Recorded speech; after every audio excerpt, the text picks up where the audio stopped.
Kami lanjutkan debat publik kedua Pilgub Jawa Tengah tahun 2024 dan di sesi kali ini adalah sesinya debat antar calon wakil gubernur.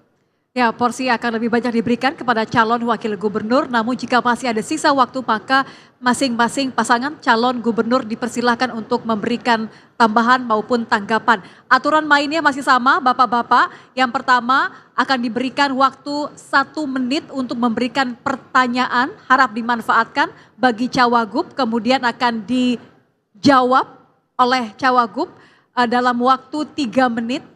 Setelah dijawab, maka pasangan yang memberikan pertanyaan akan menanggapi jawaban yang diberikan dalam waktu 2 menit.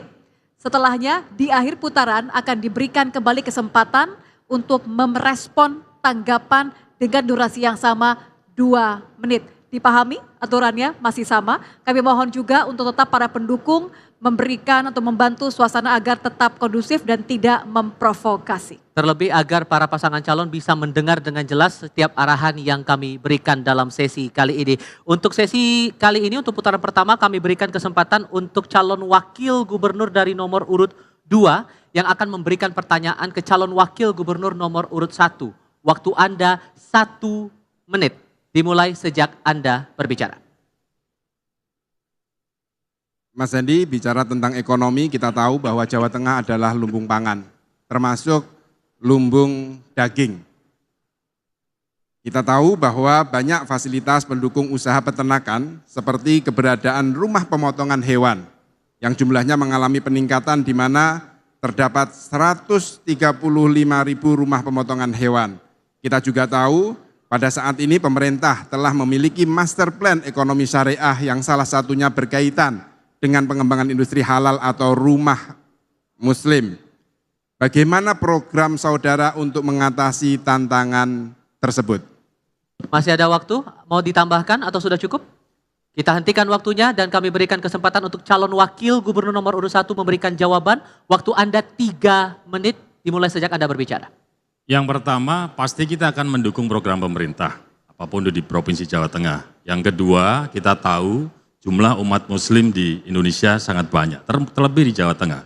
Maka perlu diadakan pelatihan-pelatihan, terutama di sektor tempat RPH tersebut, rumah pemotongan hewan. Supaya daging sapi yang dihasilkan itu bisa menjadi daging sapi yang halal buat umat muslim. Nah, itulah yang kemudian oleh pasangan Andika Hendi akan kita kembangkan. Bagaimana kemudian RPH itu bisa kemudian melakukan diversifikasi usaha, supaya RPH itu bisa tumbuh berkembang dengan baik. Contoh kami punya waktu di Kota Semarang, kita juga punya RPH Gus. Kemudian RPH itu supaya mereka tetap bisa tumbuh, mereka juga mempunyai diversifikasi usaha. Dibuat abon, kemudian dibuat macam-macam yang terkait dengan hewan berkaki 4 terutama ya, yang akhirnya rumah pemotongan hewan itu bisa berjalan baik, tumbuh baik, dan kemudian juga bisa menghasilkan dividen untuk pemerintah Kota Semarang. Masih ada waktu? Boleh ditambahkan? Sudah cukup? Masih ada tambahan Bapak? Silakan. Jawa Tengah juga merupakan penghasil ayam terbesar dan ini salah satu juga yang merupakan prestasi yang harus dipertahankan. Nah, sehingga berbagai cara bisa digunakan dan kita juga memiliki program-program agar keberlanjutan Jawa Tengah sebagai penghasil ayam ini juga bisa terus ditingkatkan lagi. Tidak cukup hanya di sini. Tetapi ada beberapa kendala yang menurut saya juga pasti bisa kita komunikasikan dengan pemerintah pusat karena adanya kuota. Kuota khususnya bibit, day old chick atau bibit ayam yang berusia 1 hari. Itu yang masih dirasakan agak membatasi walaupun itu adalah kewenangan pemerintah pusat. Tapi selama hal ini bisa dikomunikasikan, saya kok yakin kita bisa terus meningkatkan produksi dan kelebihan Jawa Tengah dalam menghasilkan ayam potong. Terima kasih. Masih ada waktu? Mau dicukupkan atau ada tambahan lagi? Kita hentikan waktunya. Saya berikan kesempatan untuk calon wakil gubernur nomor 2 memberikan tanggapan atas jawaban Cawagup nomor 1. Waktu Anda 2 menit sejak Anda berbicara, Pak. Ya, terima kasih Mas Hendy.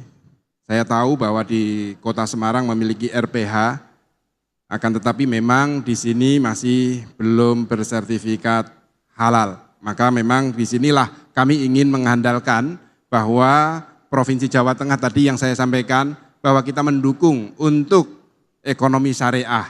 Maka di sini RPH maupun RPA itu mari kita dorong, dan kami sejak 5 tahun yang lalu sudah memberikan pelatihan kepada masyarakat Jawa Tengah, yaitu juru sembelih halal yang kita namai dengan Kang Jalal. Tentu perlu diingat bahwa kami juga mendorong pertumbuhan rumah pemotongan hewan.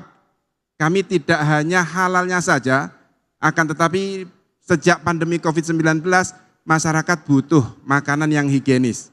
Maka saya pastikan bahwa daging dari Jawa Tengah ini bukan hanya halal, akan tetapi juga higienis. Yang ada di Kabupaten Magelang, rumah pemotongan hewan yang diinisiasi oleh salah satu pesantren, yaitu Pondok Pesantren Sulaimaniyah.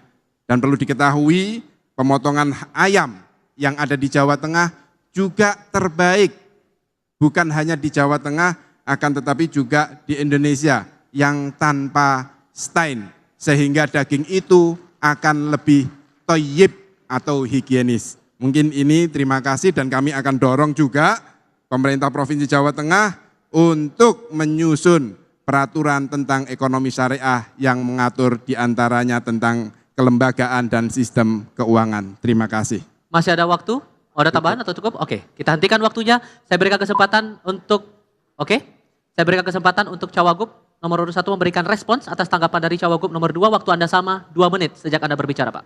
Gus Yassin, terima kasih. Gus Yassin menyampaikan rumah pemotongan hewan di Jawa Tengah sudah punya sertifikat halal. Rumah pemotongan hewan di Kota Semarang, mungkin maksudnya zaman Pak Endi tidak ada sertifikat halal. Gus, Kota Semarang ini Jawa Tengah loh. Artinya, kalau sampean sebagai wakil gubernur waktu itu melihat hal yang tidak baik di wilayah Panjenengan, tegur saja. Apalagi saya kan santrinya jenengan, kan gitu. Mas Hendy, RPH-nya tolong diurusin sertifikat halal. Beres, pasti saya laksanakan. Jangan dibiarkan saja. Jadi kemudian inilah yang membuat situasi tidak bisa berkembang dengan maju, karena akhirnya yang didorong hanya kelompok-kelompok tertentu, Gus. Mohon maaf, Gus. Hanya untuk kepentingan kelompok tertentu, sehingga wilayah Jawa Tengah secara keseluruhan 35 kota kabupaten yang Gus Yassin sudah punya potretnya. Mana yang baik, yang tidak baik, mestinya nanti kalau kita bisa bareng-bareng kita perbaiki supaya semuanya bisa bersertifikat halal. Gitu ya Gus. Terima kasih. Masih ada waktu Bapak, mau ditambahkan? Mau dilanjutkan? Atau sudah cukup? Masih ada waktu? Bisa cukupkan. Oke, kita hentikan waktunya. Terima kasih. Teman-teman kembali tenang, terima kasih. Putaran pertama akan lanjutkan dengan putaran kedua, aturan mainnya masih sama, durasinya masih sama, namun kali ini saya akan berikan kesempatan terlebih dahulu untuk calon wakil gubernur nomor urut 1 memberikan pertanyaan, durasinya 1 menit kepada calon wakil gubernur nomor urut 2. Pertanyaannya silahkan. Assalamualaikum Gus. Ya. Saya sudah lihat profilnya Gus Yassin ya, maksudnya dari catatan yang ada itu kan kelahiran Sarang, Rembang. Terus ya? Di tahun 1983, luar biasa, masih muda, sudah sehebat sekarang, sudah pernah jadi wakil gubernur. Saya mau cerita begini Gus, menurut data, di Kabupaten Rembang itu ada luas lahan sawah 29.058 hektar, atau 28,65% dari total wilayah Kabupaten Rembang. Mungkin Gus Yassin sudah perso, kesehariannya kan di sana. Dengan potensi yang luar biasa ini, menurut catatan, mudah-mudahan keliru, Kabupaten Rembang berada di peringkat ke-7 tertinggi penduduknya yang miskin loh Gus, di 35 kabupaten kota ini. Saya mau tanya nih Gus Yassin, mudah-mudahan Gus Yassin nanti punya kemampuan untuk membantu saudara-saudara kita. Apa strateginya menurunkan kemiskinan dengan potensi lahan tersebut? Plus bonus demografi. Baik, waktu habis. Kami berikan kesempatan untuk Cawagup nomor urut 2 menjawab, waktunya 3 menit dimulai dari Anda bicara, silakan. Ya, terima kasih Mas Hendy. bahwa memang di Kabupaten Rembang ini masih rendah atau masih tinggi angka kemiskinannya. Maka kami menawarkan program yaitu pendidikan dan kesehatan gratis. Guna apa?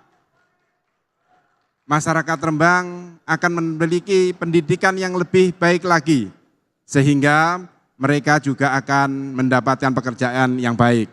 Perlu diingat Mas Hendi, bahwa di Kabupaten Rembang, di sektor pertaniannya memang perlu adanya penanganan khusus, karena memang di sana masih banyak kekeringan. Maka kami untuk memberikan jawaban tersebut, yaitu bagaimana para petani-petani milenial kita akan dorong dengan kartu zilenial memiliki pendidikan terkait pertanian yang dibutuhkan di Kabupaten Rembang itu bagaimana. Yang kedua, kami juga akan mendorong pertumbuhan industri yang ada di Kabupaten Rembang. Kita tahu bahwa di Kabupaten Rembang salah satunya yang dibutuhkan industri itu adalah air. Maka di sini akan kami tawarkan, karena di Kabupaten Rembang adalah tempat pesisir yang saat ini sudah diinisiasi oleh salah satu universitas yang ada di Jawa Tengah, yaitu Undip, yaitu tentang desalinasi yang merubah air laut menjadi air tawar. Ini bisa difungsikan bukan hanya untuk industri, akan tetapi juga untuk masyarakat, untuk mendapatkan air bersih, termasuk persawahannya, yang itu juga tidak terlalu mahal. Saya sudah bertanya kepada Undip, yaitu modalnya hanya 200 juta. Terima kasih Mas Hendi. Masih ada waktu Bapak, silakan ingin dilanjutkan atau cukup? Ntar ingin saya tambahkan, di sana ada daerah pesisir, artinya di pesisir ada nelayan. Di mana problem nelayan tidak hanya di Rembang, kemudian di Jepara, kemudian di Pekalongan, adalah pendangkalan muara. Pendangkalan muara, kemudian tempat sandar kapal, kemudian harga ikan yang tidak bisa digendongkan. Ke depan kami mungkin punya program bagaimana kalau pendangkalan muara selama nanti kami bisa menjadi gubernur, akan kami prioritaskan pendangkalan muara selesai. Kemudian yang kedua, terkait harga ikan. Terus terang apapun kesulitannya para nelayan, yang penting harga ikan itu bisa naik. Caranya apa? Kita punya bisa program dengan membiasakan makan ikan untuk mendukung program makan bergizi gratis di Merdeka Pusat. Waktu habis, terima kasih Bapak. Para pendukung harap tenang. Kita kembali berikan kesempatan bagi Cawagup nomor urut 1 untuk menanggapi, waktunya sama 2 menit, silakan. Terima kasih Gus Yassin, Pak Lutfi yang sudah membantu kita untuk bisa mengatasi problem khususnya di Kabupaten Rembang. Sebagian saya setuju, sebagian kami juga punya program pasangan Andika Hendi, yang penting tujuannya sama. Bagaimana kemudian wilayah Rembang bisa semakin sejahtera. Dalam catatan kami, hasil daripada pertanian itu bisa kita lakukan upaya perbaikan dengan 5 hal. Pertama adalah Brinda, riset. Riset ini penting untuk bisa menciptakan bibit yang berkualitas dan masa panennya adalah pendek. Yang kedua adalah irigasi yang tadi sudah kita bahas. Bagaimana dengan kondisi waduk embung milik pemerintah provinsi yang hari ini sebagian sudah dialirkan tapi ternyata baru mengcover sekitar 11% dari luas sawah yang dari Jawa Tengah. Kita perlu membangun, atau kalau nggak punya duit, minta bantuan pemerintah pusat. Yang ketiga, tata kelola pupuk. Pak Lutfi tadi sudah menjelaskan bahwa kuota pupuk itu cukup di nasional maupun di Jawa Tengah. Sekarang tata kelolanya, distribusinya. Pak Lutfi lebih berani lagi, kartu tani dihapuskan, itu ya. Waktu itu Gus Yassin kok nggak memberi ide pada Pak Ganjar untuk menghapuskan kartu tani ya, saya juga bingung. Yang keempat adalah terkait modernisasi alat. Ini wilayahnya anak muda. Milenial. Milenial itu kepengen efisien, efektif, dan modern. Maka ke depan mimpi kami, pasangan Andika Hendi, harus kemudian diciptakan atau diberikan bantuan alat-alat pertanian yang modern. Kita sering lihat tiba-tiba drone di wilayah luas di area pertanian, dia bisa kemudian menebarkan pupuk. Dia kemudian bisa juga dipakai untuk menebarkan namanya pestisida atau apapun itu ya yang untuk bisa memerangi penyakit-penyakit itu. Yang kelima adalah terkait dengan masa panen tadi. Bagaimana kita harus kemudian mengangkat harga petani. Terima kasih. Baik, waktunya habis. Kami berikan kesempatan bagi Cawagup nomor urut 2 untuk merespon tanggapan dari Cawagup nomor urut 1. Silakan, waktunya 2 menit. Terima kasih Mas Hendy atas solusinya tadi nomor 5 solusi yang ditawarkan. Akan tetapi tadi permasalahannya kalau di persawahan di Kabupaten Rembang itu air Mas. Ini yang belum ada solusi. Baru tadi bicara 11% pengairan itu masih di Jawa Tengah bagian selatan, bagian tengah dan bagian barat. Yang kedua perlu kita ketahui bahwa masyarakat Rembang itu juga mayoritas nelayan. Maka kami juga akan ngopeni nelayan. Program kami itu. Buat apa? Buat meningkatkan kesejahteraan para nelayan kita. Dengan apa tadi yang disampaikan oleh Mas Hendy bertanya kepada kami, sejak kapan sih ada Jateng Argo Berdikari itu bertumbuh? Itu sejak tahun 2022 Mas, perubahan dari CMJT yang berubah menjadi PT Jateng Agro Berdikari. Itu juga bisa nantinya untuk apa? Membeli hasil nelayan ketika harganya turun. Yang kedua, kami juga akan memberikan pelatihan kepada perempuan nelayan yang selama ini merekalah sebenarnya yang mengolah, menentukan keuangan yang ada di nelayan. Maka kami akan memberikan pelatihan bagaimana mengolah hasil tangkapan nelayan, begitu juga penghasil dari petani kita olah. Sehingga apa? Nilai harganya akan naik. Itu yang akan kita tawarkan kepada masyarakat Rembang. Dan itu juga sudah pernah dilakukan oleh Pondok Pesantren Al-Anwar 3 mendampingi UMKM yang ada di Kabupaten Rembang. Terima kasih.